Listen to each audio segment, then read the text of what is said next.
5 രീതിയിലുള്ള കടപ്പാടുകളാണ് ഇനി പറയാൻ പോകുന്നത്.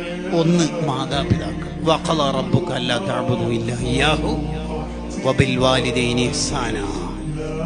മോനെ, അള്ളാഹുവിനെ ഇബാദത്ത് ചെയ്യണം, അള്ളാഹ്ക്ക് മാത്രമേ ഇബാദത്ത് എടുക്കാൻ പാടുള്ളൂ എന്ന് പറഞ്ഞ ഉടനെ അള്ളാഹു പറയാണ് വബിൽ വാലിദൈനി ഇഹ്സാനാ.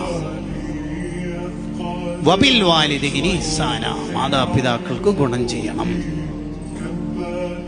ഇതെന്തിനാണ് അള്ളാഹുവിനെ ഇബാദത്ത് എടുക്കണം എന്ന് ഉടനെ ഈ വിഷയം ചേർത്ത് പറഞ്ഞത്? അതിന് മുഫസ്സിറുകൾ പറഞ്ഞു, ഒരാൾ അള്ളാഹുവിനെ ഇബാദത്ത് എടുക്കുന്നുണ്ട്, മാതാപിതാക്കളോട് കടപ്പാട് നിർവഹിക്കുന്ന ആളല്ലെങ്കിൽ അയാൾ ഇബാദത്ത് അള്ളാഹു സ്വീകരിക്കുന്നതല്ല.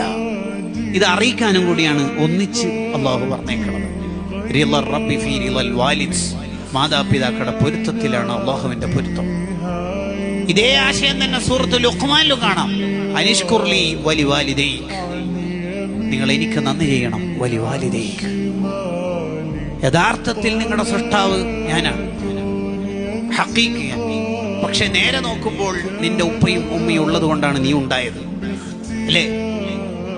ആ കടപ്പാട്, കമ്മിറ്റ്മെന്റ് നീ അങ്ങോട്ട് കാണിക്കണം. അനിഷ്കുർലി വലിവാലിദൈക്.